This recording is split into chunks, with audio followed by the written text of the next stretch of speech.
হাতে থাকা আমার কিবোর্ডটা দেখে এবং থাম্বনেল দেখে অবশ্যই বুঝতে পারছেন আজকের ভিডিওটা কী নিয়ে। হ্যাঁ, ঠিক ধরেছেন, আজকের ভিডিওটা হচ্ছে আমার কিবোর্ড নিয়ে। আজকে আমি আপনাদেরকে কিবোর্ডের বেসিক সম্পর্কে ধারণা দিব এবং কিবোর্ডের গঠন সম্পর্কে ধারণা দিব। পরবর্তীতে আপনাদেরকে অন্যান্য ভিডিওটির ডিটেলস বলে দিব। সো চলুন শুরু করা যাক, লেটস চেক ইট আউট। এখন আমি আপনাদেরকে কিবোর্ডের হাতে নিয়ে আপনাদেরকে প্র্যাকটিক্যালভাবে দেখিয়ে দিব, অথবা আমার ডেস্কটপ থেকে আপনাদেরকে সব কিছু বুঝিয়ে দিব। কিবোর্ডের ব্যবহার শুধু আপনার কম্পিউটার শিখতে নয়, আপনার প্রতিযোগিতামূলক পরীক্ষা বা যে কোনো আপনার কোর্স করার পূর্বে কিন্তু আপনার কিবোর্ড সম্পর্কে অবশ্যই ধারণা রাখতে হবে। তারপর আপনার অন্যান্য যে কোনো কাজ সহজে পারবেন।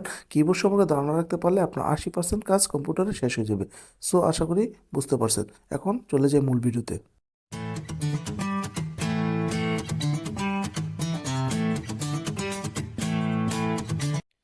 একটি আদর্শ কিবোর্ডে 104টি বাটন থাকে। আবার 104টি বাটনকে 6টি ভাগে ভাগ করা হয়: alphabetic, numeric, arrow, special, command, function. So আপনারা ভিডিওটি দেখতে থাকুন, আমি আপনাদের সামনে বিস্তারিত তুলে ধরছি।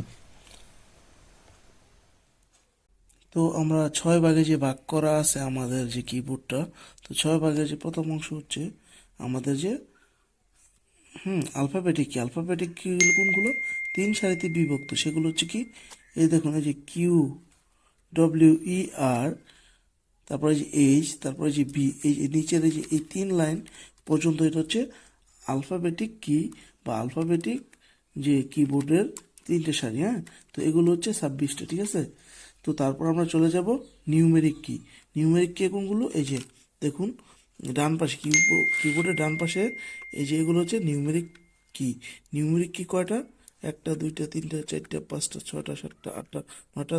তারপর আমরা 3 নম্বরে যাব অ্যারো কি। তো অ্যারো কি হচ্ছে 4টি। অ্যারো কি কোনগুলো? এই যে অ্যারো কি, আমি আপনাদেরকে প্র্যাকটিক্যাল দেখিয়ে দিচ্ছি আমার কিবোর্ড থেকে। তো অ্যারো কি, এই যে দেখুন, উপরে নিচে ডানে বায়ে, এগুলো হচ্ছে অ্যারো কি।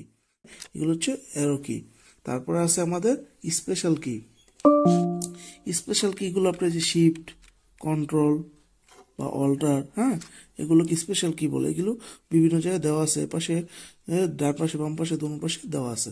তো এগুলো হচ্ছে আমাদের স্পেশাল কি। তারপর আছে কমান্ড কি। কমান্ড কি হচ্ছে 9টি বাটন। কোন 9টি বাটনকে কমান্ড কি বলে? এই যে দেখুন, এখানকার যে 9টি বাটন আছে, যে print, screen lock, scroll lock, pause, break, এগুলো আলাদা আলাদা কাজ করে। প্রত্যেকটা কাজ আমি ডিটেলস আপনাদেরকে বলে দেবো। তো আপাতত জেনে রাখুন, এই 9টা কিকে কি বলা হয়? স্পেশাল। এই 9টা কিকে বলা হয় আপনার কমান্ড কি। এই 9টা কিকে বলা হয় কি কমান্ড কি, ঠিক আছে। মনে থাকবে যে int, delete, page down, up, এগুলোকে বলা হয় কমান্ড কি। হ্যাঁ, তারপর আপনাদেরকে নিয়ে যাই সর্বশেষ, যেটা আছে ফাংশন কি। তো ফাংশন কি হচ্ছে আমাদের যে এখানে যে F1 থেকে শুরু করে, এই যে F1 2 3 4 5 8 9 এরকম ফাংশন 12 পর্যন্ত, এগুলো হচ্ছে এই 12টা F1 থেকে F12। হ্যাঁ, তো এই 12টা হচ্ছে আমাদের ফাংশন কি। টোটালি আমরা জানি যে 104টা থাকে আদর্শ একটা কিবোর্ডে। তারপরেও এটা কী হবে, আমাদের একটু কম বেশি হতে পারে। কোনোটা এখন বর্তমানে অনেক ধরনের স্মার্ট কিবোর্ড বাড়ছে, বা আগের অ্যানালগ কিবোর্ডে দু একটা কম বেশি থাকে। তো আমরা জানি আদর্শ কিবোর্ডে সাধারণত 104টেই থাকে। সো এটা হচ্ছে কিবোর্ডের পরিচিতি। নেক্সট ভিডিওতে প্রত্যেকটা কি দিয়ে আলাদা আলাদা কাজ দেখিয়ে দিব এবং এই কিগুলো দিয়ে সুপার শর্টকাটের কাজ দেখাবো। আমার সাথেই থাকুন।